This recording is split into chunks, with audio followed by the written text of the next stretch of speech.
Hi, I'm Keenan Casey for TouchPlus.com. In this lesson, we're going to be continuing our look at TCP, specifically how TCP is a safe protocol. Safe may be a strange word to use with reference to a network protocol, so let me explain what I mean.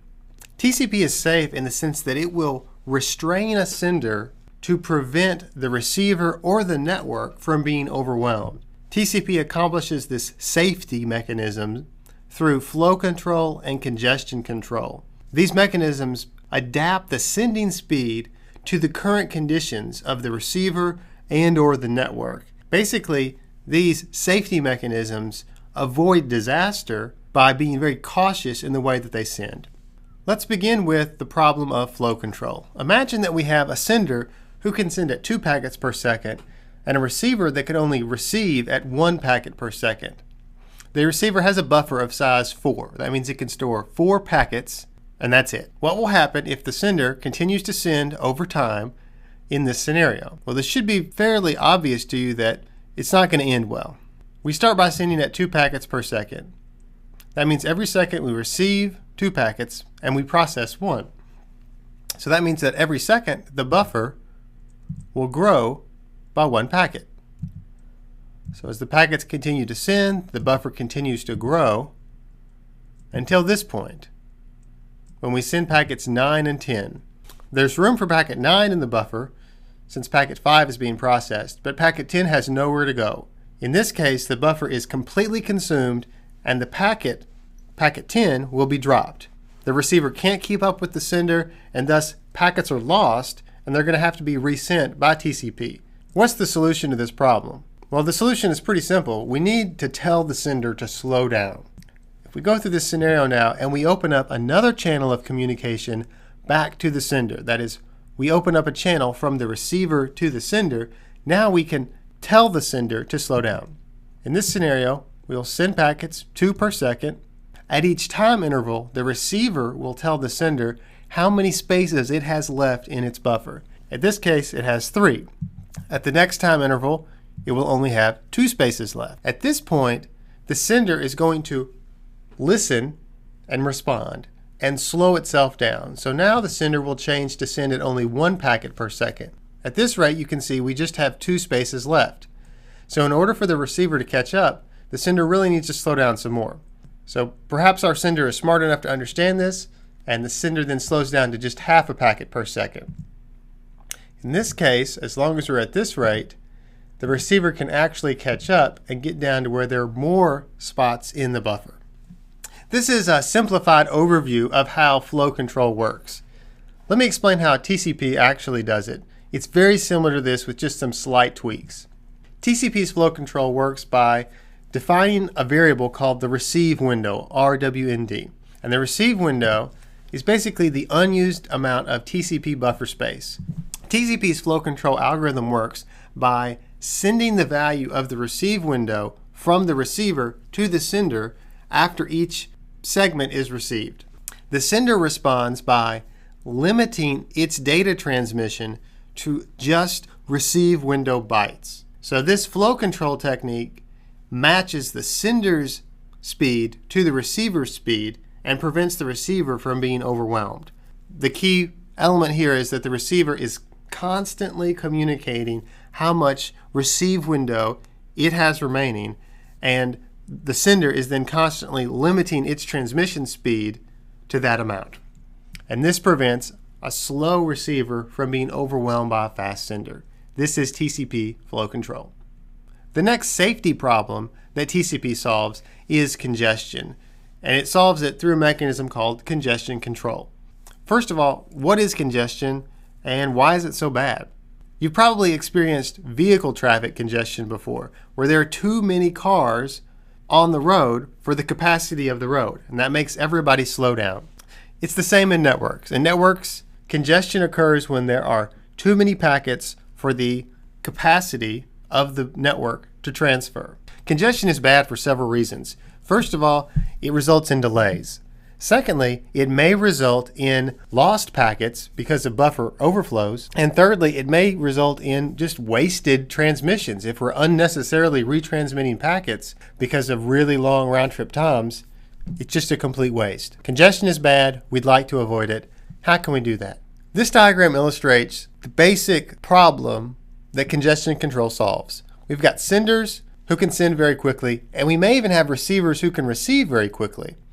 But the network in between them is the bottleneck. So these quick senders and quick receivers are slowed down by the slow network. What should the senders do in this case? As they add more and more packets to the network, as they send more and more packets, they actually just make the situation worse by congesting the limited resources that are in the network. The main idea of TCP congestion control is to limit the send rate when the network is congested. We want to slow the sender down if the network is congested. We're going to give the network a chance to catch up. TCP's congestion control works on an end-to-end basis by implicitly inferring congestion. Congestion control in TCP basically asks and answers three questions. The first question is, how is congestion perceived? How do we know that there is congestion right now?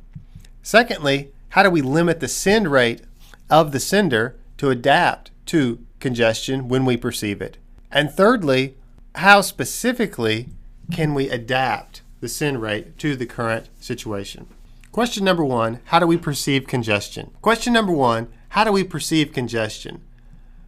As I said, in TCP, this is done using implicit feedback. Basically, that comes down to, is an acknowledgement received at the sender or is it not received? If an acknowledgement is received, then that means that we are not overwhelming the network, there's not congestion, so we can increase the sending rate. If the acknowledgement is not received by the sender, then perhaps it's been lost because of network congestion, so we need to decrease our sending rate. This is the main idea behind how TCP perceives congestion. Are acknowledgments received back at the sender? Secondly, how do we limit the send rate? TCP defines a new variable called the congestion window, cwnd. And this congestion window is a limit to how many bytes can be sent out at once. TCP will take the minimum of the congestion window and the receive window, remember the receive window from our flow control discussion, and send that many bytes and no more into the pipeline. The congestion window is a very dynamic number that is a function of the perceived network congestion. So this congestion window variable is how we limit the send rate. The third question is, how specifically should we adapt the send rate to the perceived congestion? TCP answers this using an additive increase, multiplicative decrease algorithm. The network is a very dynamic environment. The current capacity of the network may be constantly changing depending on the current traffic levels. The goal of TCP is to transmit as fast as possible without congesting the network. So how do we find this rate that's just below the congestion level but not way below it? You can imagine we could solve congestion by making everybody send slowly, but that wouldn't effectively utilize the network resources. So we want to send as fast as possible but no faster.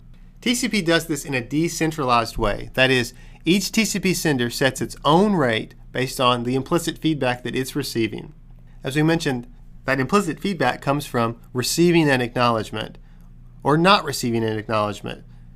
If a timeout occurs, then we can assume a segment was lost because the network was congested. If so, we need to decrease the send rate. TCP adapts the send rate to the current level of congestion using this additive increase, multiplicative decrease algorithm. Let me show you what that looks like. TCP is constantly increasing its send rate until there's some loss event. At that point, it will sharply drop down, say by cutting in half. It will then continue to increase, looking for more available bandwidth. We're probing for more bandwidth, trying to go as fast as possible but no faster. When there is a loss event, like at each of these X's, we'll half the bandwidth. We'll decrease multiplicatively and then continue looking for more. So this sawtooth pattern is somewhat typical of TCP. First, let's consider the loss events in a TCP network. Is the segment lost? If it's not, then we increase the congestion window. If it is, we need to determine what kind of loss happened. The first kind of loss that's possible is a timeout event. If a timeout occurs, then TCP responds very aggressively, and it will actually set the congestion window back to 1. So this cuts it all the way back and is really going to decrease our sending speed. If a timeout did not occur, and instead we receive duplicate acknowledgments, we're going to do something less aggressive. You might ask, why are duplicate acknowledgments a loss event?